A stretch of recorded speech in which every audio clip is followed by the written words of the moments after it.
Hi everyone, how's it going? Walking away from emotional manhood. I'm just making this video and striving in a call out to men out there, and especially black males out there who raise a single motherhood, or you just know that you're always popping off and always getting offended. You know, when there's so many times, you know, someone calls you a bad name, or they do something offensive to you when you're out and about.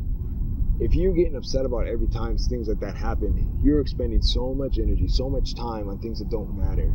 And you get in fights. That's why people get shot, killed, arguments, things that don't matter because you're so emotionally triggered and charged. And that's what the left uses. A lot of liberal people use this for the black community to keep them on a leash, to keep them just emotionally charged up, to keep them just feeling like completely offended all the time, 24/7. And once you get smarter in your emotional IQ, you realize that stuff doesn't matter. You realize what someone else thinks about you doesn't actually matter, and the fact that I'm not gonna let it ruin my day. So if you call me an N-word, or you do this, you do that, so be it. Dude, I have better things to do. When you talk about emotions, you talk about it's okay to cry, it's okay to be happy, sad, all those things, and you need as a guy. Necessarily showing them all the time is not a good thing, and having them dictate what you do and how you respond to situations and conflict and how you relate with other people.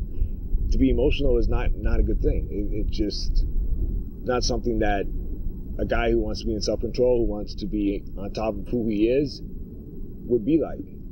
So I have four categories that help you with your emotional intelligence, as I call it, emotional IQ, emotional EQ. Maybe help you guys, those men out there who you struggle with being emotional and you don't want to be emotional, because if you think about it, when you're emotional, most of the time you think about, man, I wish I would have done this instead of that.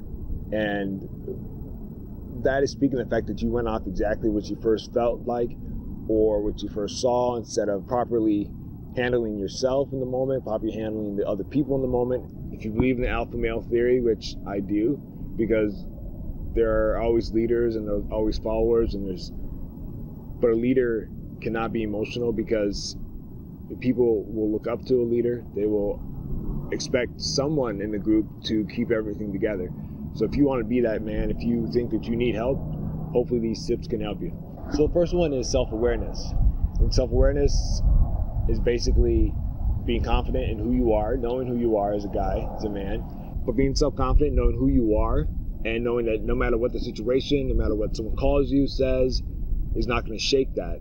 And that takes time to develop, and you have to work on that. Knowing, how to discover who you are is not always an easy task. Also, knowing what your emotions are at all times, every second of the day, every minute of the day, every hour of the day, every day of the week, and every week of the year.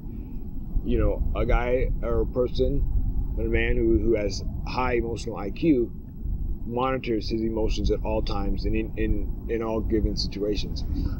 Knowing how your emotions interact with other people, how your actions, what effect they have on other people, whether you yell at someone or whether you are nice to someone, or all these different things. Knowing how you interact with people you love or strangers, knowing how that affects them is a big part of self-awareness as well. And knowing how people affect you and your emotions. We all get annoyed at certain people and certain people we love, and how to determine what type of those people are you are coming in contact with, especially strangers, so then you can, if you need to, adjust yourself so you're not just becoming emotional because it's a person that you don't care for, or a personality type that you have a problem with. And so that's what being self-aware, just knowing all of those things. Number two is self-management. Self-management is keeping track of those feelings. And, so you're taking self-awareness, knowing what you're feeling, everything at all times, keeping track of those, being able to de-escalate conflict easily, or handle conflict effectively, whatever the kind of conflict may be. Knowing and empathizing with other people and their feelings, understanding what they're feeling at the time, knowing how to interact with that, and really just taking the skills of knowledge and then you're putting them into practice. In the description below, I put the meanings of each one of these in the bullet points, so you can go over those again if you like. And self-management obviously takes practice. So if you are used to just flying off the handle on something, and you're just used to just going by what you feel all the time, it's going to take you practice. You're going to have to make a concerted effort to put all these things into practice, to start learning yourself, to start managing your emotions. And at the end of the day, you feel like a much better person. People will see something different in you because they will feel like this is a person who's in control of themselves. And it's not like you're showing off. People just notice that. They just can sense it through who you are, and the fact that, man, that guy has got it together. You know, whether you're a millionaire or you're struggling paycheck to paycheck, the money part doesn't matter. The status part doesn't matter. It's just the fact that, you know, when certain people walk in the room, the man, they seem to have it together. And you can tell whether they do have it together or whether they don't. The third part is social awareness. And that is now dealing with your environment. So it's caring what other people are going through, and it's picking up on the mood in a room, which is very important. All of these are important, and then also knowing what someone is actually saying to you. So, like I said, the caring what other people think or are going through is a very important part of having a high emotional IQ, because what it gives you allows you to be able to, whatever situation you come into, be able for you to assess that and change your way that you may approach them, or the way that you may, your tone, to make sure that they're feeling comfortable in your interaction with you, and that you're feeling, you know, that you're being effective in what you're trying to get across, what you're trying to de-escalate. All these different things, you know, but knowing what a person's feeling is a big deal as well. Knowing what the room mood is. Every room that you walk into, wherever you are, whatever you're doing, has a feel to it. People with low emotional IQ will feel something a little bit, but they'll have no clue what it is, and they'll just go on in the room or interacting, and then they'll either upset the balance, increase the unnecessarily bad mood in the room. They're just like clumsy, you know, like an elephant in a China store, you know, just making a whole bunch of mess because they don't know how to actually feel what's going on in the room. Someone with emotional high IQ and who is not an emotional man will be able to walk into a room, whether it's at work, lunchroom, or you're out somewhere, you're going to a party, event, whatever the case may be. Walk into it, see the people around, pick up on the mood that's going on at that point in time.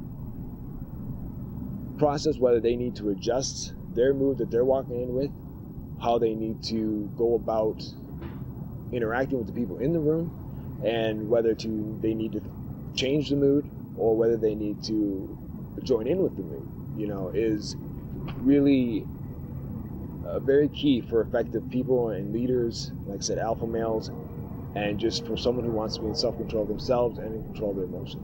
And so the last part of that social awareness is knowing what someone's really saying. We've all had times where you ask somebody, hey, how's it going? Like as a Lyft driver, every time a customer gets to my car, you know, I say, hey, how's it going? Some people say good, fine, great, you know, awesome, whatever. Sometimes people say good and they're really not good. And you can tell once you start to work on and press towards learning how to pick up on the mood, you'll know that their good is kind of not good. So what are they really saying? Are they saying good because they just don't want to express anymore? Are they saying good in hopes that they will become good in a better mood or in a better feeling state? So really picking up on what other people are feeling is you really have to look at their body language, look at just what they're giving out at that present time. And once you practice it more and more, once you start to pick up on it, you'll nail it more and more and more, to where the fact where you'll get 8 out of 10, 9 out of 10 times, you'll nail the right mood, and the person doesn't even have to say anything to you. And when they say something, you can really tell what. Number 4 is relationship management. And mirrors self-management, except for it now goes out to other people. So relationship management is getting along with other people well, right? And it's a big key. We all want to try and strive to get along with people, not in a fake way, in a true way. You know when someone's trying to just please you, or just trying to this is what they feel they should be doing. Someone with high emotional IQ actually means, and it actually caring at that point in time with the person they're interacting with. You know, when I say have a great day when I go to a gas station or anywhere I meet, I sincerely mean that. You know, I don't say just because it's something you should do. I say have a great day, thank you, things of that nature, just that's because that's what I mean. You know, and I want to express that to people. I want to pass that on to them, that this is my hope for you today. And so another part of that is taking the feelings that you are picking up from another person and caring about those, and then model and just changing your behavior to help deal with whatever, it's the sensitive issue or if it's a heated issue. What do I need to do, and how do I address this person's feelings in which to de-escalate this conflict and express my ideas and opinions clearly to them, and respect who they are and not invalidate their feelings. Hopefully these tips could just help you, like, either reestablish your emotional IQ or high emotional IQ, or take steps to acquiring your high emotional IQ, so that you won't be susceptible to just stupid and things that don't actually make, at the end of the day, amount to a hill of beans. One really quick real world example, and then I'll be done with the video.